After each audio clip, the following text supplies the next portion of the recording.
قل تعالوا اتل ما حرم ربکم علیکم، کہیے آؤ میں تمہیں بتاؤں کہ تمہارے رب نے تمہارے لیے کیا چیزیں حرام کی ہیں، کن چیزوں کو محترم ٹھہرایا ہے، کیا اس کے احکام ہیں۔ یہ اصل میں یوں سمجھیے کہ یہ خلاصہ ہے۔ ویسے یہی مضمون تفصیل سے آئے گا سورہ بنی اسرائیل میں، زیادہ تفصیل سے ہم وہاں گفتگو کریں گے، لیکن یہ کہ انہی کا جو سورہ بنی اسرائیل میں 2 رکوعوں میں آئی ہے بات، وہ یہاں پر 1 رکوع کے اندر اس کا خلاصہ ہے۔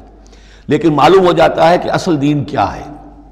جیسے سورہ بقرہ میں جب میثاق لیا گیا بنی اسرائیل سے تو دین کی اصل بنیادیں آئیں، اسی طرح پھر سورہ نساء کے اندر وہ مقام آیا تھا کہ اصلی دین کیا ہے، دین کی اصل تعلیمات کیا ہیں۔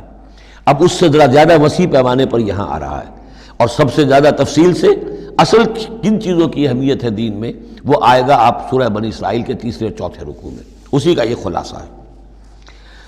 ما حرم ربکم علیکم، آؤ میں تمہیں بتاتا ہوں تمہارے رب نے کیا حرام کیا۔ تم نے یہ بکری حرام کی ہوئی ہے، یہ اونٹ حرام کیا ہوا ہے، یہ اس کو بت کے نام پر ہے، اس کا یہ فلاں ہے، یہ کوئی شے اللہ نے حرام نہیں کی۔ آؤ میں بتاتا ہوں تمہیں اللہ نے کس شے کو حرام کیا ہے۔ اللہ تشرکوا بہ شیئا، نمبر 1 سب سے بڑی حرام شے، سب سے بڑی اس کی کا حکم پہلا تو یہ ہے اس کے ساتھ کسی شے کو شریک نہ ٹھہراؤ۔ نمبر 2 وبالوالدین احسانا، والدین کے ساتھ احسان۔ یہ تیسرا مقام آ گیا کہ حقوق اللہ کے فوراً بعد حقوق والدین کا تذکرہ ہے۔ ولا تقتلوا اولادکم من املاق، اور اپنی اولاد کو قتل نہ کرو تنگ دستی اور مفلسی کے خوف سے۔ ہمارا اپنا پیٹ نہیں بھر رہا، کیسے بھرے، کیسے پالیں ان کو۔ نحن نرزقکم وإیاہم، ہم تمہیں بھی رزق دیتے ہیں انہیں بھی دیں گے۔ نمبر 4 ولا تقربوا الفواحش ما ظہر منها وما بطن، اور دیکھو بے حیائی کے کاموں کے قریب بھی مت جاؤ، خواہ وہ خفیہ ہو اور خواہ وہ اعلانیہ ہو۔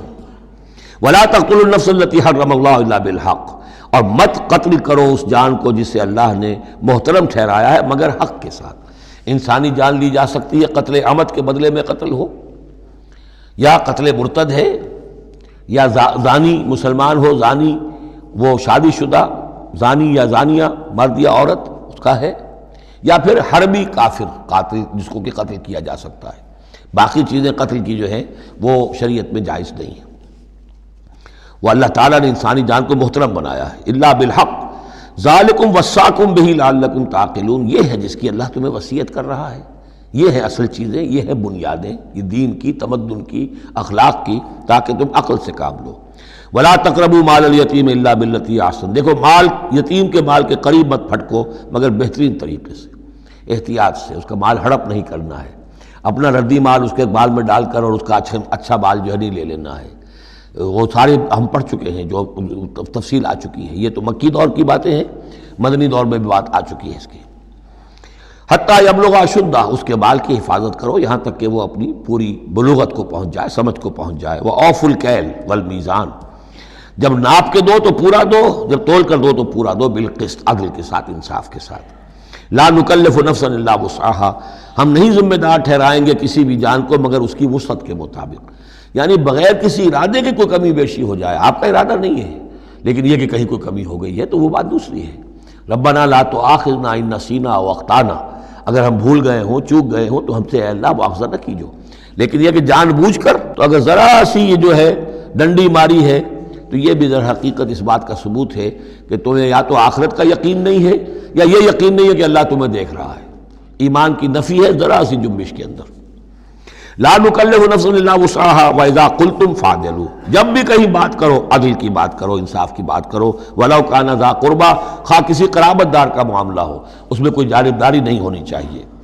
وبعہد اللہ اوفوا، اور اللہ کے عہد کو پورا کرو، یعنی جو بھی عہد کیا جائے اللہ کے نام پر، اللہ کے حوالے سے، اللہ کی قسم کھا کر اس کو پورا کرو۔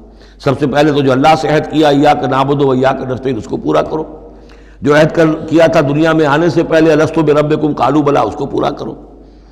ذالکم وصاکم بہ لعلکم تذکرون، یہ ہیں وہ چیزیں جن کی اللہ تمہیں وصیت کر رہا ہے، یہ چیزیں ہیں کہ جو اہمیت کی حامل ہیں، یہ ہے انسانی کردار کی عظمت کی باتیں۔ لعلکم تذکرون، تاکہ تم نصیحت اخذ کرو۔ وَأَنَّ هَذَا صِرَاطِي مُسْتَقِيمًا، اور یہ کہ یہ ہے میرا سیدھا راستہ۔ یہ ایچ پیچ پگڈنڈیاں اور یہ لمبی چوڑی جو ہیں وہ جو تم نے بنا رکھے ہیں اپنے گورکھ دھندے، یہ نہیں ہے دین، یہ ہے۔ وَأَنَّ هَذَا صِرَاطِي مُسْتَقِيمًا فَاتَّبِعُوهُ، بس اس کی پیروی کرو۔ وَلَا تَتَّبِعُوا السُّبُلَ، اور اس کو چھوڑ کر دوسرے راستوں پر نہ پڑ جاؤ، فتفرق بکم عن سبیلہ، کہ وہ تمہیں لے کر اللہ کے راستے سے متفرق ہو جائیں، ادھر چلا جائے ادھر چلا جائے، یہ پگڈنڈی ادھر جا رہی ہے وہ پگڈنڈی ادھر جا رہی ہے، تم سواء السبیل پر سیدھے راستے پر قائم رہو۔ ذالکم وصاکم بہ لعلکم تتقون، یہ ہے وہ چیزیں جن کی اللہ تمہیں وصیت کر رہا ہے تاکہ تم بچو یا تاکہ تمہارے اندر تقوی پیدا ہو جائے۔ ثم آتینا موسیٰ الکتاب تماما علی الذی احسن، پھر ہم نے موسیٰ کو کتاب دی تھی جو کہ پورا کرنے کے لیے اپنی نعمت کو اس پر نیک کرنے والوں پر، علی الذی احسن وتفصیلا لکل شیء، اور اس میں ہم نے ان تمام چیزوں کی تفصیل دے دی تھی۔ وہ جو 10 کمانڈمنٹس ہیں در حقیقت انہی کا جو خلاصہ ہے، Quranic version of the 10 commandments of the old testament, وہ آپ کو سورہ بنی اسرائیل کے 3 اور 4 رکوع میں ملیں گی۔ حضرت عبداللہ ابن عباس رضی اللہ تعالی عنہما کا کہنا یہی ہے کہ یہ احکام عشرہ جو ہے تورات کے، ان کا یہ قرآنک ورشن ہے، یہ ہے در حقیقت ان کی تعبیر قرآن میں۔ تو یہاں بھی فرمایا پھر ہم نے موسیٰ کو کتاب دی تھی تماما علی الذی احسن، پورا کرنے کے لیے اس نعمت کو کہ جو احسان کرنے والے محسنین کے لیے، وتفصیلا لکل شیء وہدی ورحمۃ، اور ہر شے کی تفصیل پر مشتمل اور ہدایت اور رحمت، لعلہم بلقاء ربہم یؤمنون، اور تاکہ وہ اپنے رب پر کی ملاقات اور رب کے حضور میں حاضری پر پورا یقین رکھے۔